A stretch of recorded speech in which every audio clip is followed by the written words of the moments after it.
بحث دوم شروع میکنیم که در بحث دوم رد شبهات نصرانی است. در رد شبهات نصرانی ها مطلب اول، شبهه اول، اینال اینجا شبهات که نصرانی ها یعنی وفد نجران پیشکش میکردن بر رسول الله صلی الله علیه و سلم، آیات قرآن نازل میشد و شبهات از اونها را یک به یک رد میکرد. نصرانی ها اول شبهشان چی بود؟ که اینا دعوا میکردن که عیسی مسیح انسان نیست، عیسی مسیح العیاذ بالله خالق است یا فرزند الله است. وقتی اینا گفتن که عیسی مسیح، چی دلیل پیش میکردن؟ گفتن علامه سدی میگه هنگامی که رسول الله صلی الله علیه و سلم مبعوث شد، نجرانی ها در مورد وی شنیدن. 4 نفر از بزرگانشان آمدند که از جمله آنان عاقب، سید، مارسرجرس و ماریحوز بود. این 4 نفر اصلا تعدادشان زیاد بود، خب این 4 نفره که اینا عمو بزرگا و کلانایشان بودن. یا آمدن در مورد عیسی مسیح علیه السلام از رسول الله صلی الله علیه و سلم پرسان کردن.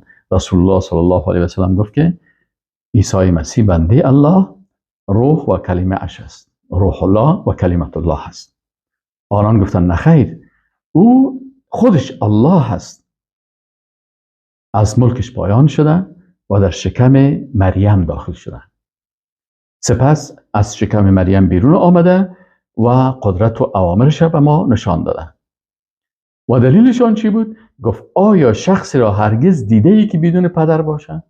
یعنی استدلال نصارای نجرانی بود که عیسی مسیح به خاطر ازی که پدر نداره ای خالق است، چرا که انسان ها خود کلشان چی هستن؟ پدر دارن، مادر دارن، پس این مادر داره پدر نداره، پس این دلیل است به ای که ای خالق است. الله متعال در جواب از اینا بر رسول الله صلی الله علیه و سلم وحی نازل کرد که این جواب برشان بگو که ان مثل عیسی، یقینا که مثال عیسی علیه السلام عند الله به نزد الله که مثل آدم، مثل آدم علیه السلام است. آدم علیه السلام پدر داشت؟ پدرم نداشت، مادرم نداشت. اگر این دلیل شما شوه که کسی که پدر نداشت او الوهیت حاصل میکنه، ربوبیت حاصل میکنه، فرزند الله میشه، پس آدم علیه السلام بی پدر و بی مادر تولد شد. بی حوا کی بود مادرش؟ از کجا شد؟ این حاله اینجا میگه که این مثل عیسی عند الله که مثل آدم، مثال عیسی علیه السلام مثل به نزد الله مثال آدم علیه السلام است. خلقه من تراب، آدم علیه السلام از خاک خلق کرد، ثم قال له کن فیکون، باز برش گفت که شو میشه. و عیسی علیه السلام در بطن مادرش خلق کرد، با دماندن ملائکه خود روان کرد. ملائکه وقتی که کف کرد با امو پف یا کف جبریل علیه السلام در بطن به حکم الله در بطن بیبی مریم نطفه عیسی علیه السلام خلق شد. کن فیکون، الله گفت شو، شد، بدون پدر پیدا شد. پس این دلیل از اینا رد شد و برشان گفته شد که الحق من ربک، حق از جانب الله هست، ربت است. فلا تکن من الممترین، در این قسمت شک نکن. و رسول الله صلی الله علیه و سلم گفت که با این تشویش های فکری یا جنگ فکری که اینا میکنن، به این تو خود ذهنت یعنی مشوش نشون. این گپ از اینا غلط است. به خاطر چی؟ به خاطر که آدم علیه السلام هم بدون پدر خلق شدن. برشان بگو آیا آدم علیه السلام پدر داشت؟ نداشت. خشیتو وقتی که عیسی مسیح پدر نداشت، فرزند الله شد. در مورد آدم چی میگن؟ میگن که آدم علیه السلام مخلوق بود، الله را خلق کرده. پس معلوم میشه که عیسی علیه السلام هم مخلوق است و الله را خلق کرده. اذا اراد شیئا ان یقول له کن فیکون. خب شبهه دومشان چی بود؟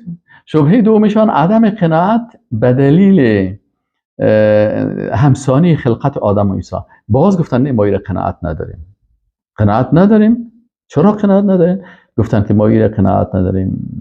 الله متعال باز به رسول الله صلی الله علیه و سلم گفت که فمن حاجک، هر کسی که حجت و دلیل گفت امرای تو فیه در این مسئله، من بعد ما جاءک من العلم، بعد از اینکه بر تو علم آمد که عیسی مسیح علیه السلام خلقتش معجزه هست، کن فیکون به امر الله بدون پدر خلق شدن.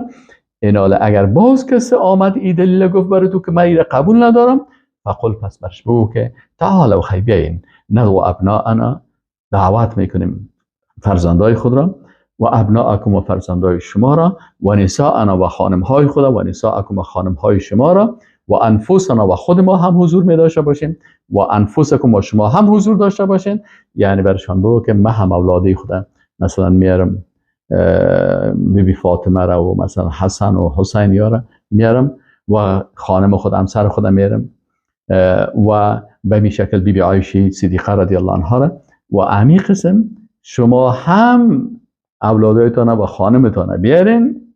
ثم نبتهل، باز بعد از او ابتهال، نبتهل باز ما و شما اینجا چی میکنیم؟ بعد از این ما و شما اینجا دعا میکنیم.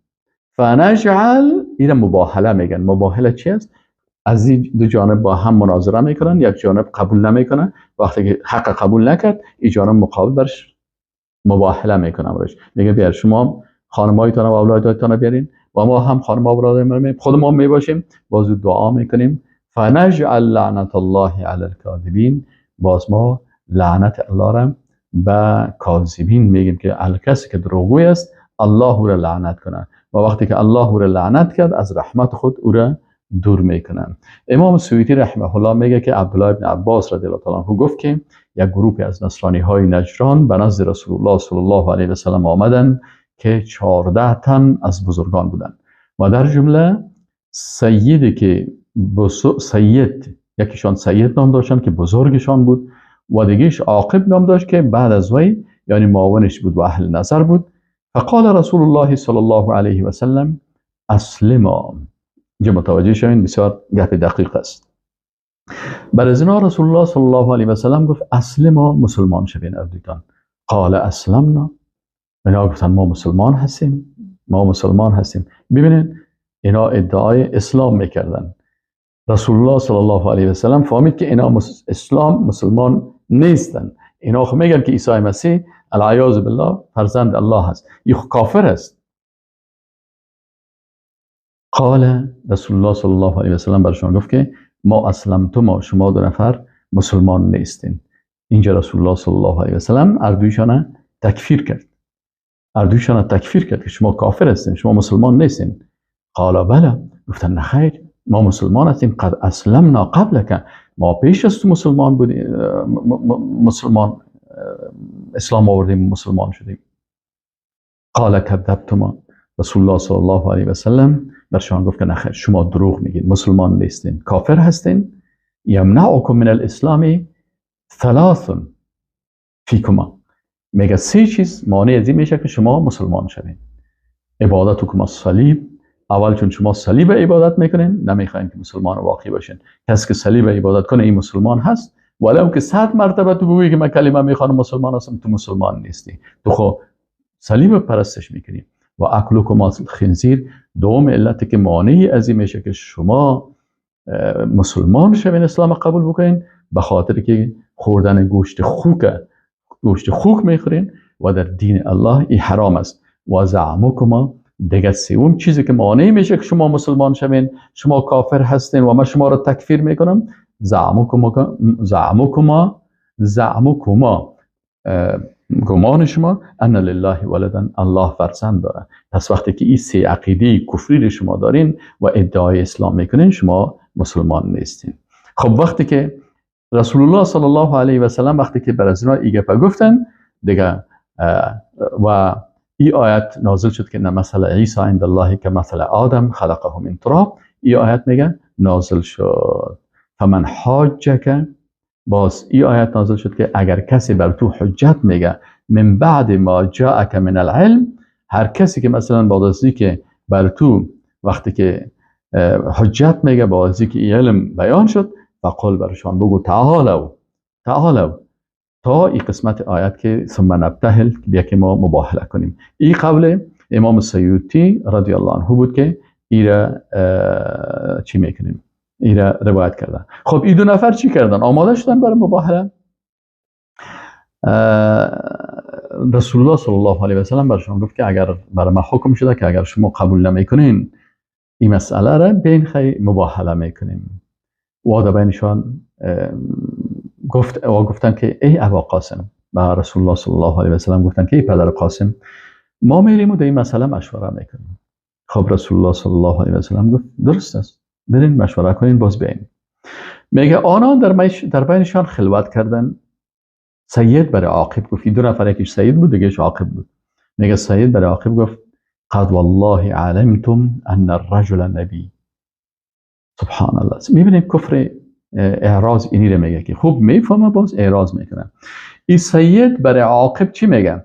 میگه والله قد والله یقینا قسم به الله هست که شما دانستین که ان الرجل نبی مرسل، که امیر رسول الله صلی الله علیه و سلم نبی هست که فرستاده شده هست.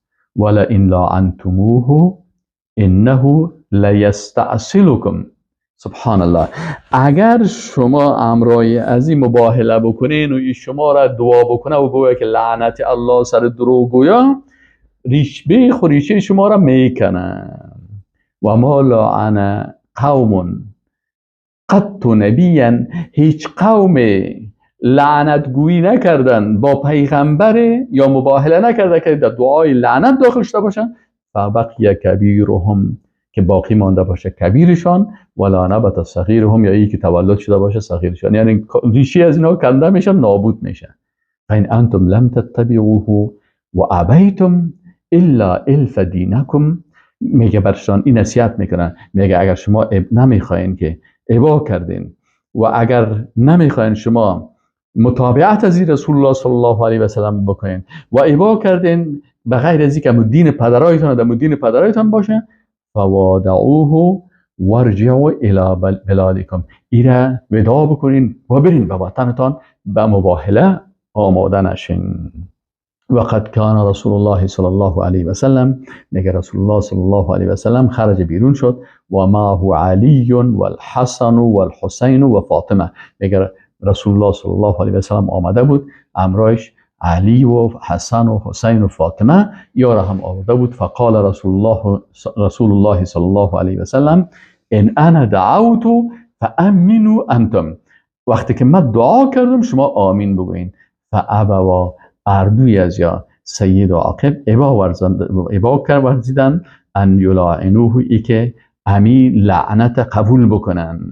و صالحوه علی الجزیه، و مصالحه کردن، گفتن ما جزیه میتیم ولی امی مباهله نمی کنیم. ان هذا لهو القصص الحق، این قصه های حقیقی هست. و ما من اله الا الله، و نیست معبود به حق که ذاتش عبادت شود و شریعتش اطاعت شود الا الله، بغیر از الله.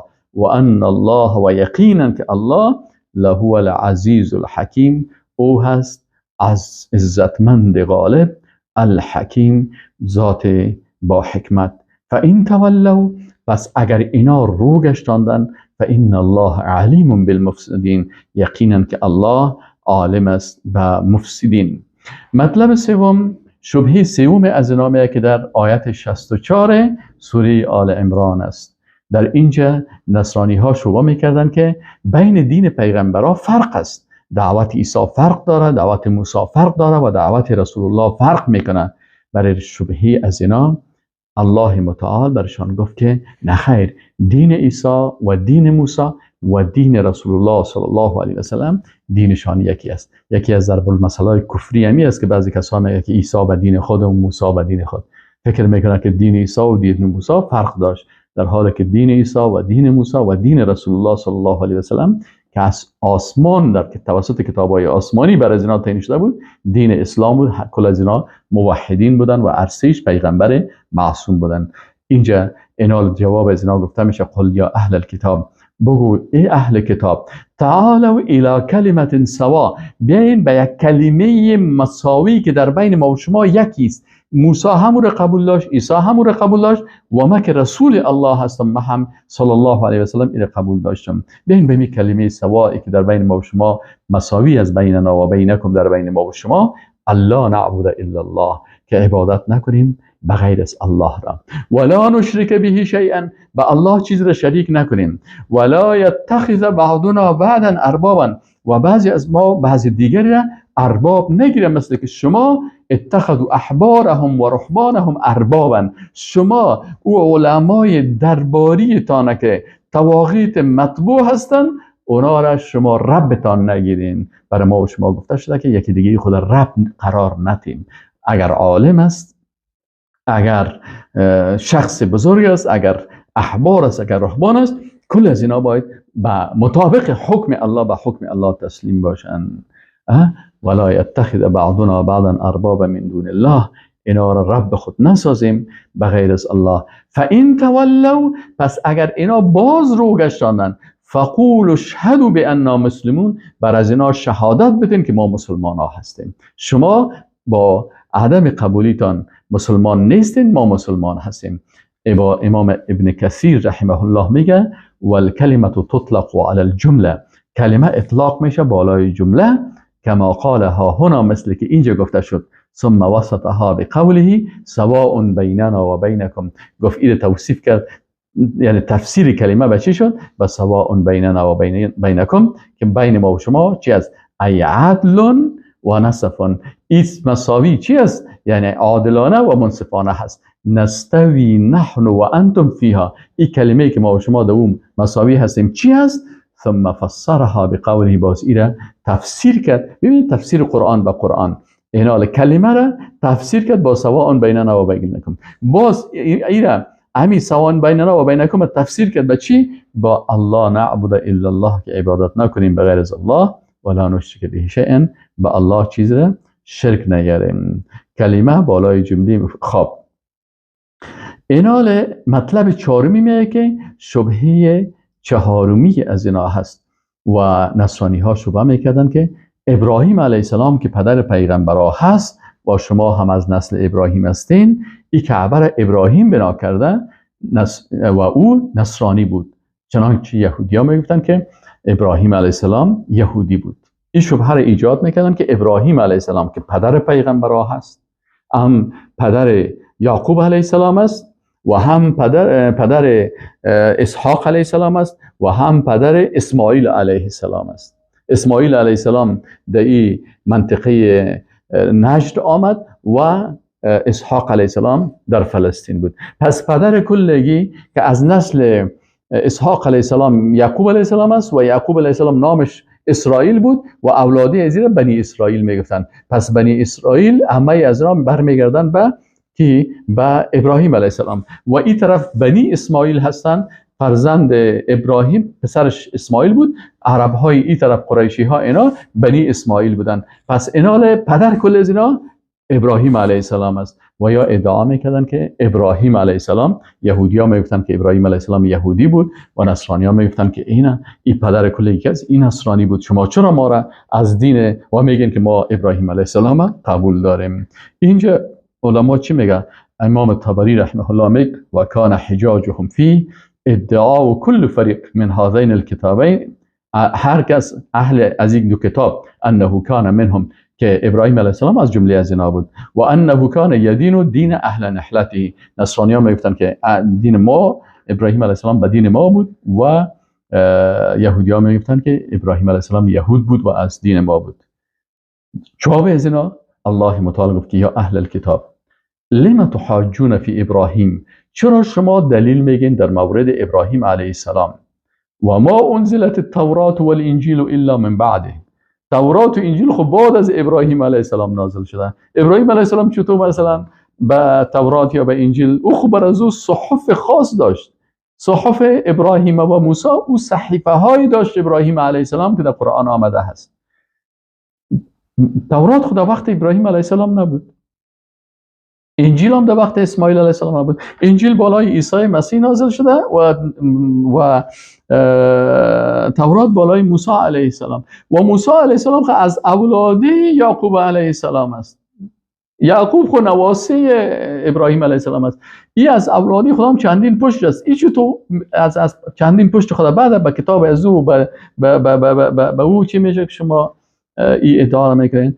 يا أهل الكتاب لما تحاجون في إبراهيم وما أنزلت التوراة والإنجيل إلا من بعده أفلا تعقلون. چرا از عقلتان کار نمیگیرین؟ ادعای غلط میکنین. ها انتم حاججتم فيما لكم به علم، شما حجت گفتین در چیزی که علم داشتین. فلما تحاجون فيما ليس لكم به علم، چرا باز دلیل میگین به چیزی که علم ندارین؟ والله يعلم، الله میفهمه و انتم لا تعلمون، شما نمیفهمین.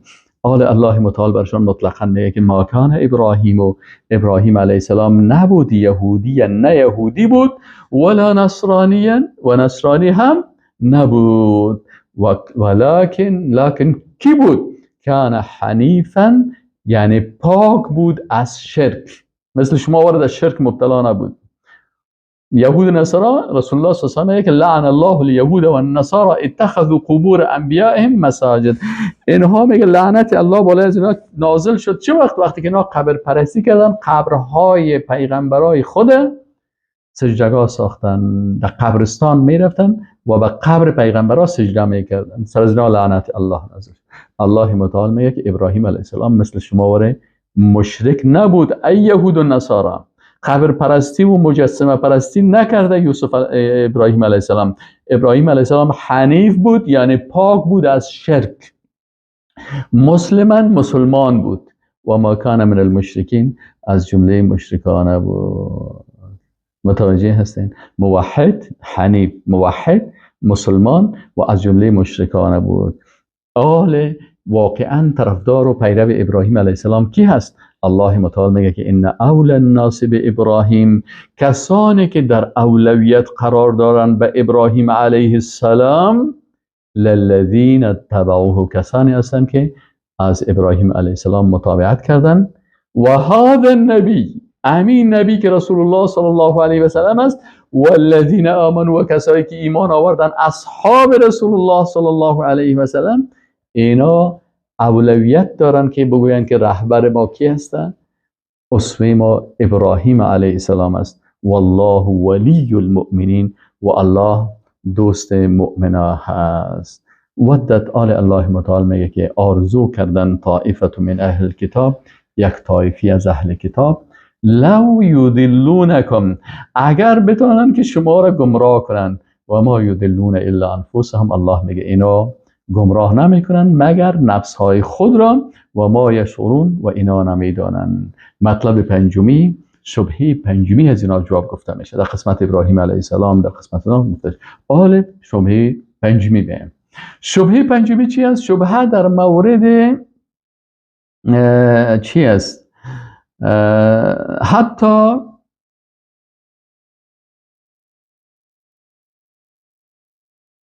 یا اهل الكتاب، این شبهه پنجمیش هست که یا اهل الكتاب لما تکفرون به آیات الله و انتم تشهدون، چرا کافر میشین؟ ربی رحم الله میگه که یا اهل الكتاب لما تکفرون به آیات الله و انتم تشهدون، یقول تشهدون ان نعت محمد فی کتابکم. اینا میگفتن، شبهه میکردن در مورد ازی که امی ایمان آوردن با آخری پیغمبر صلی الله علیه وسلم، با آخری پیغمبرا، این در کتاب ما نیست. یعنی شبهه پنجمی چی بود؟ در مورد عدم ایمان به کی؟ به آخری پیغمبرا. یعنی میگفتن که برای ما در کتابهای ما گفته نشده است که ایمان به آخری پیغمبرا برین، برازی برین. الله متعال برشان گفت که یا اهل الكتاب، ای اهل کتاب، لما تکفرون به آیات الله، چرا با آیات الله کافر میشین؟ و انتم تشهدون، در حالی که شما شاهد هستین. یعنی نبی رحمه الله میگه تشهدون، در حالی که شما شهادت میتین که ان نعت محمد فی کتابکم، نعت محمد صلی الله علیه و سلم در کتابتان است. وقتی که صفت پیغمبر در کتابتان است، برای چی هست؟ برای ازی هست که این آخری پیغمبر است، به ایمان بیارین. ثم تکفرون ولا تؤمنون به، باز کافر میشین و به ایمان نمیرین. و انتم تجدونه عندكم في التوراة والانجیل النبی الامی، و میگین که ما در کتاب خود تورات و انجیل میافیم به نام نبی امی، یعنی پیغمبر ناخوان. کی بود این پیغمبر ناخوان؟ رسول الله صلی الله علیه و سلم نبود؟ یا اهل الكتاب لما تلبسون الحق بالباطل، چرا شما خلط میکنین حق با باطل؟ و تکتمون الحق، و حق میپوشانین و انتم تعلمون، در حالی که شما میدانین. و دیگه شبهه ششمشان چی است؟ در مورد حقانیت اسلام، میخواستن در مورد حقانیت اسلام مردم در شک پرتن. این شبهه را یهودیا جور کردن. اهل کتاب چی کردن؟ عبدالله ابن عباس میگه عبدالله ابن سیف میگه که عدی ابن زید و حارث ابن عوف با یکدیگر گفتن. عبدالله ابن عباس میگه که عبدالله ابن سیف، عدی ابن زید و حارث ابن عوف اینا اهل کتاب هستن. میگه یا پیش یکی دیگه خود چی گفتن؟ گفتن تعال نؤمن بما انزل على محمد و اصحابه غدوة و نکفر به عشیة. در بین خود مشوره کردن ای اهل کتاب و بیاین یک شبهه پرتیم در بین مسلمان ها. چه قسم؟ صبح بریم کل ما بگویم این صاحب ما اهل کتاب هستیم، این آمدیم مسلمان شدیم. وقتی که مسلمان شدیم صحابه خوشحال میشه که این والا اهل کتاب اینا چی شدن؟ مسلمان شدن. دیگر که شد بیایم برای بگیم والله آل فهمیدیم، مال که ما مسلمان شدیم فهمیدیم نه دین شما حق نیست، این ما طرفدار حق بودیم، پس دین شما را قبول نداریم، کافر شدیم. حتی نلبس علیهم دینهم، تا که ما اینا را در دینشان در شک پرتیم. مسلمان ها صحابه شک کنن لعلهم یصنعون کما نصنع، باز اونا هم مثل ما کنن بگه والا خیلی وقتی که اهل کتاب هستن و مسلمان شدن باز بعد از پس فیرجعوا عن دینهم، بازی از دین خود برگردن. فانزل الله عز وجل، میگه الله متعال این آیت قرآن نازل کرد و قالت طائفه من اهل الكتاب، و گفتن یک طایفی از اهل کتاب آمنوا بالذی انزل علی الذین آمنوا، ایمان بیارین به آنچه که بالای مؤمنان نازل شده، یعنی به قرآن، وجه النهار در صبحگاهان، و کفروا آخره، باز در آخر روز کافر شوین، لعلهم یرجعون، میشه که اینا از دین خود رجوع بکنن. و دیگه چی گفتن؟ و گفتن ولا تؤمنوا الا لمن تبع دینکم، و شما ایمان نبرین مگر کسی که متابعت از دینتان میکنین. الله متعال در جوابشان گفت که قل این، بگو ای رسول الله صلی الله علیه و سلم، ان الهدى هدى الله، هدایت الهی هست، هدایتی که از جانب الله آمده. ان یؤتا احد مثل ما اوتیتم او یحجوکم، این هدایت از جانب الله هست که به یکی این هدایت داده میشه مثل که بر شما داده شده، یا دلیل بگوی عند ربکم، به نزد پروردگارتان. قل برشان بگو که ان الفضل بید الله، بگو که فضیلت به دست الله هست، یؤتیه من یشاء، برای هر کسی که بخواهد او را میته، والله واسع علیم، الله بسیار واسع و علیم هست، وسعتش در قدرت و رحمت و علمش. یختص برحمته، تخصیص میده به رحمتش، من یشاء، هر کسی را بخواهد، والله ذو الفضل العظیم، الله صاحب فضیلت بسیار بزرگ هست.